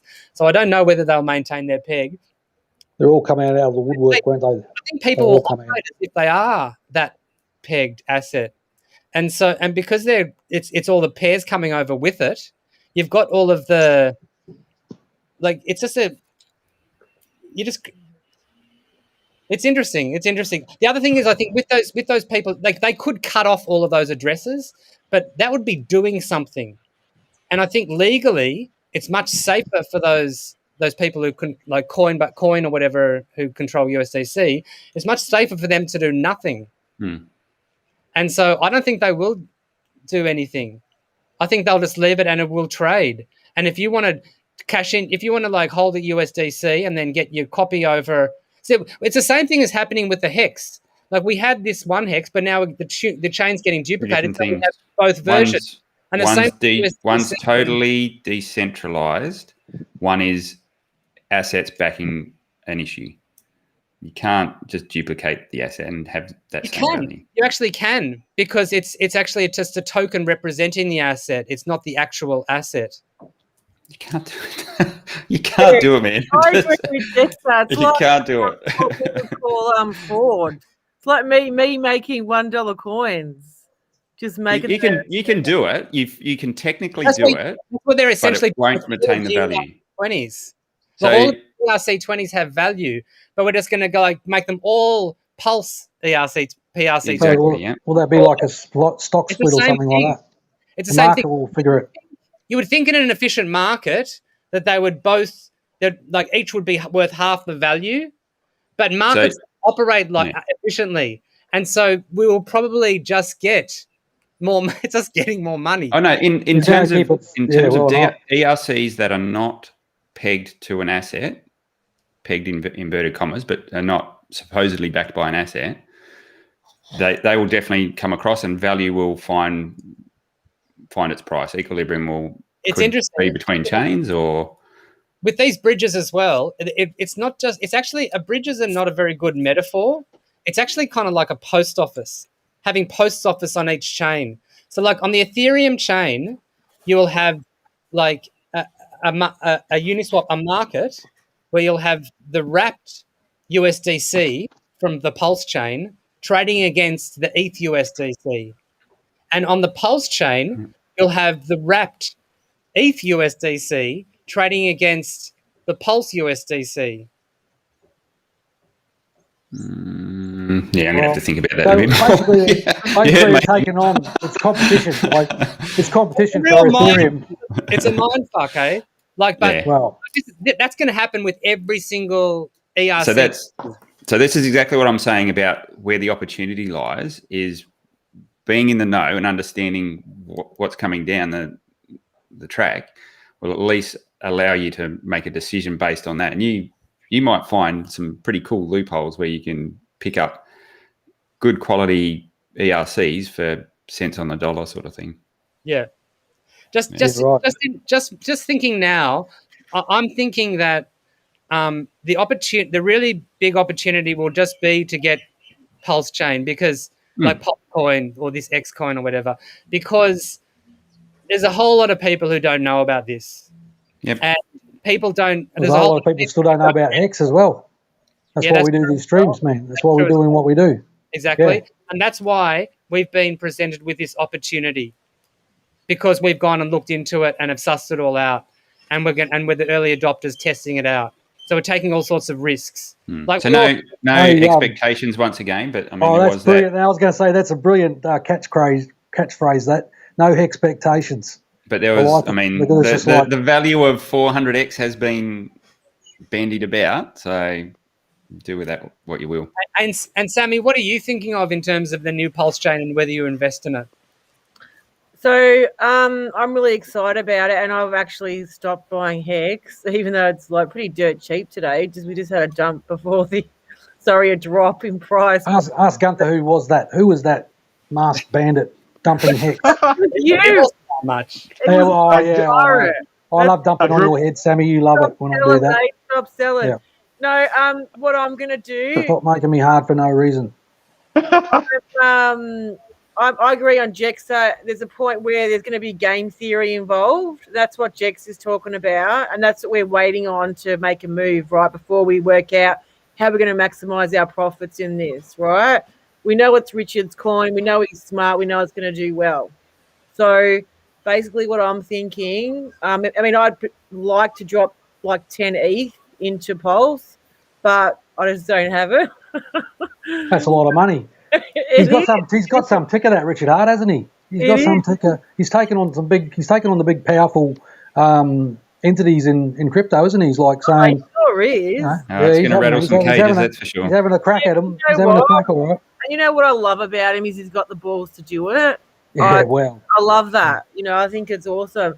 So I'll be definitely getting some Pulse. I want to try.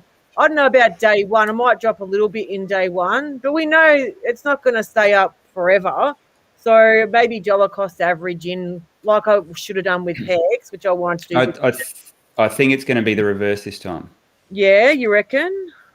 I think the mechanics will be a bit different, where it's that FOMO thing's the way Richard seems to be designing it, and from what I can understand, is that's about that bond curve and how you issue it. But I think it's probably not going to be as a big an issue.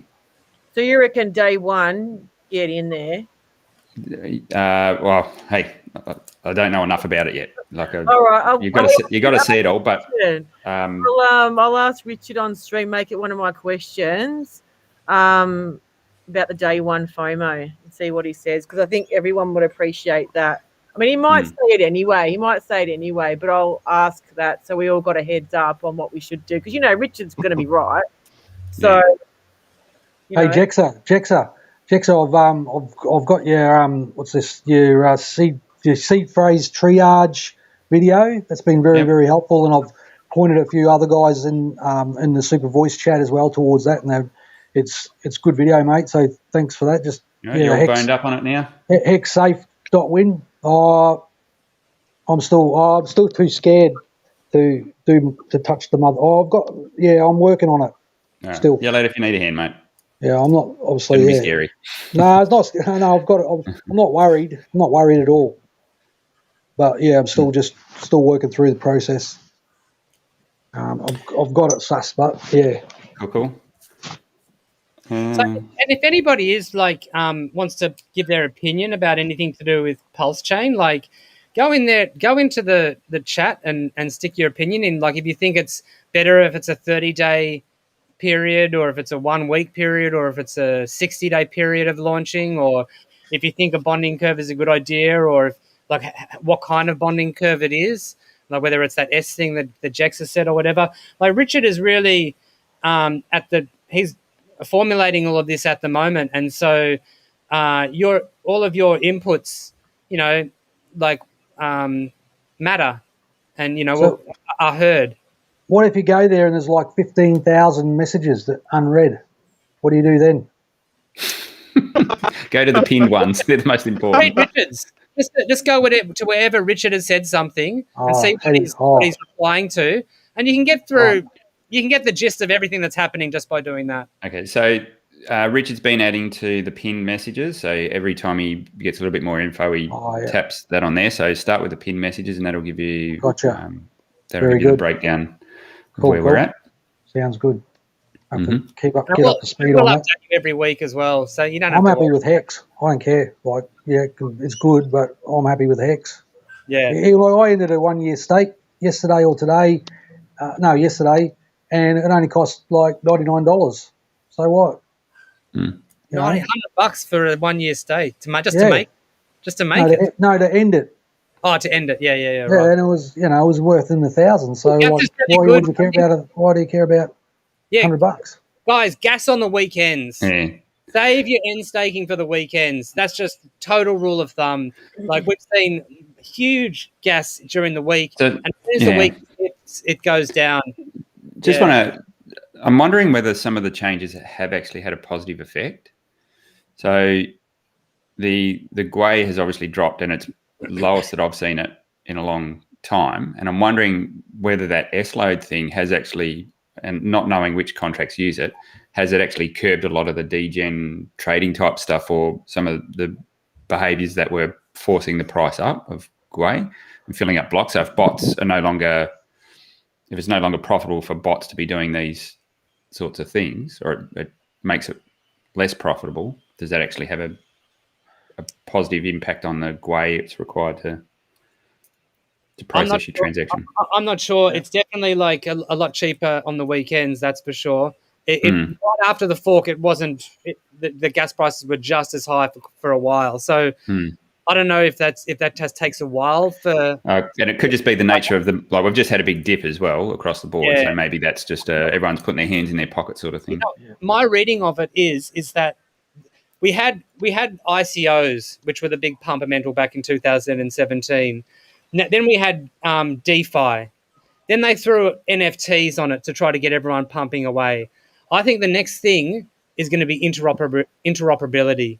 You're starting to see all of these chains pop up, which have much better transaction fees and have lower validators or as side chains or L2s or whatever like that. I think interoperability is going to be the next thing that charges us into full crypto. So my thoughts on that. So when Bitcoin first launched, the main exchange where you could trade it was Mt. Gox. And over time, all these other exchanges have popped up, and everyone's just gotten used to hundreds of different exchanges where you can move your coins to and do something with.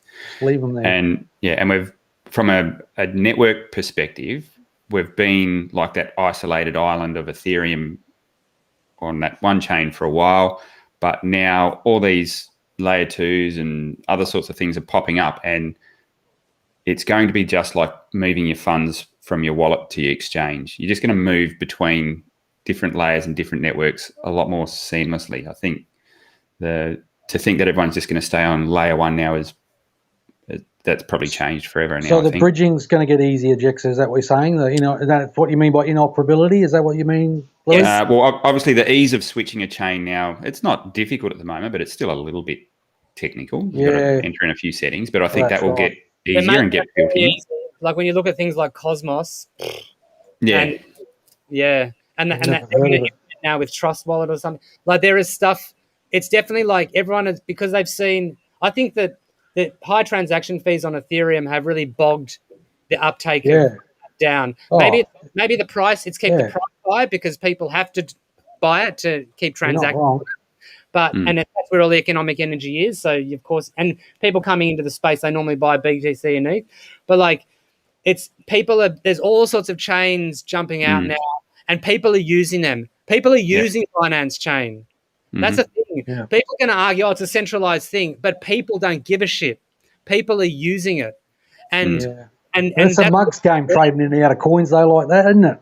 That's a mugs game. It's a mugs game trading in and out of coins like that. Yeah. But that's what I'm saying is it's going to there's all sorts of interoperability coming, and there's going to and it's definitely like and then the layer 2s and all of that kind of stuff. So I know Blue Bum's been delving into this because I have as well, but at the moment we've got DEXs that are single network DEXs.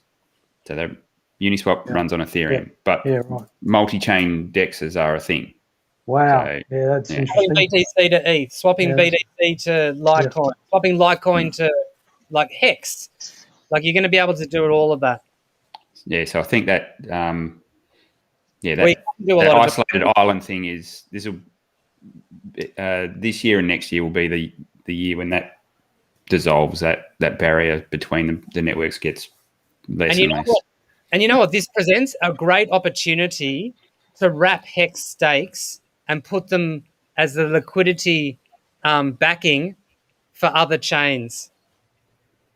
So like what ThorChain is doing, where like if you're able to wrap a Hex stake because you know that it's going to be increasing in value over time, you can chuck that on to be the liquidity backing for other pairs.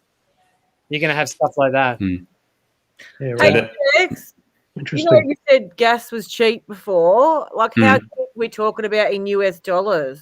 It depends what kind of transaction you're doing, but it was 50. I can't give it to you in US dollars because you need to know what you're trying to do. 7 o'clock in the morning on a Sunday is the. Well, is the even sweet yesterday, spot. like at a time when it was 7 to normally 9. quite high, it was the lowest I've ever seen it for a long time. But you know what? Like what Richard put a tweet out today about how Pulse fees are going to cost pennies. How can you compete with that? I know you can't. Yeah, I agree. Like I done a okay. Here's an example. So I done a Like Ethereum in the I done good a old days. transaction. I had to pull some funds out of a liquidity provider thing. There's probably 2 or 3 transactions. There was an approve, a withdraw from some liquidity, and then a transfer. And I think to do 3 transactions ran me about $80 US. That's not. It shouldn't be that. Like that should be cents. It should be cents. Shouldn't. So some even on were its crazy. its best day, Ethereum was shit. Yeah, you want to see the the time's bloody come. Toucanaires network. That's ridiculous. Yeah. Toucanaires is like double what it is from the main contract because they've got to divvy up all the divs to the other players when you end a stake. So it's like, yeah, I'm worried about those ones. I mean, I'm so far up, it's laughable anyway. So, but that's good. That's cheap. Right now, guys, if you've got any end staking to do, get onto it Now's the time, yeah. Now's the time. That is the cheapest I've seen it in months. Do it at 40 and it'll go through. It won't take too long. And like, that's going to be, that's just incredibly cheap at the moment. Yeah, it's pretty good. Like I said, I'd heard all about the hoo-ha about the S-load thing and that, but I had no stakes ending until yesterday, and I tried it out, and I was like, all that hoo-ha over the stakes, I thought it was going to cost me like $600 or something to end a stake. And when I went in and did it, it was like $99 or something. So I was like, yeah, well, that's not too bad, really. It's not great, still by the same token, because like when you did the stake, it cost you like 5 cents. You know, that's the problem is that's $99 that you could be either leaving in ETH if that was your choice, or redirecting that economic energy to something that's actually making you money as opposed to costing you money. well, I'd hate to add up how much I've paid in fees over the last 12 months. It would be insane. you can look at it.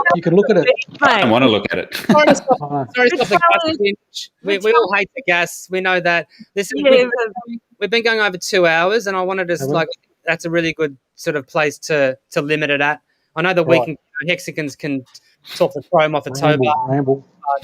Hey, Vitalik should start wearing Think of what? mask. He's making a lot of money. Who is? Hey? Vitalik and his gas fees. He should be Vitalik. wearing a ski mask because that's robbery. Are they going to burr up against Pulse Chain like the? And he's not nefarious. I don't think he's nefarious. I think he's he's all right. just look. Vitalik is incredibly I give him a hard time. in a very very specific area of life, and he's in his 20s. He doesn't know jack shit. So like, and he's had a very he's had a very weak life. You know what I mean? Like he's very very smart in a very very narrow band of things. He hasn't got the business logic that Richard Hart has. They're just very different. You know, it's like. I mean, he's incredibly smart, Vitalik, but he's also like that incredible intelligence makes him ignorant in other areas. But even Richard Hart, I mean, it's ridiculous that like someone like Richard Hart's only got like 70,000, 80,000 like followers on Twitter and that, and there's 20-year-old girls that do swimsuit models or something like that, and they've got like 1 million. So I mean, the attention economy is just retarded in the world. Like people would rather watch fucking cat videos and toothbrush. Like even Richard says that himself. Like if I did keyboard reviews, I'd probably get more follows. Yeah, It's like Anyway, We're talking about something. We're talking about revolution here. Come on. yeah. I just want to thank Gunther for coming on. Gunther, it's amazing work. Like hundreds of hours. It's very impressive, and like I was going to say, as a Hexican, we're just incredibly grateful to you for doing that work. And I encourage all other Hexicans to go check out his Excel sheet, which is linked in the description. And like if you do find one of those addresses which has been selling Hex or moving it around or whatever, then just hit Gunther up on Telegram. And is that cool, Gunther? Yeah, Yeah, of course. Yeah, please. Yeah, thanks for having me on. Please reach out to me. Any mistakes or errors that you find, let me know. Yeah, we want to make the data set better, right? Yeah, absolutely. And yeah, thanks heaps for coming on, mate, and really appreciate it. Jexa, Unwrecked, Sammy, thanks heaps for coming on as well. Thanks for having us. Has anybody got any last words they'd like to say before we leave? Nice to see everybody. Nice to meet you, Gunther. Don't forget to check out Ladies Discourse on Friday in the States at 5 PST or Saturday for Aussie viewers, 10 a.m. Sydney time. Oh, yeah. Likewise. Okay. Cool.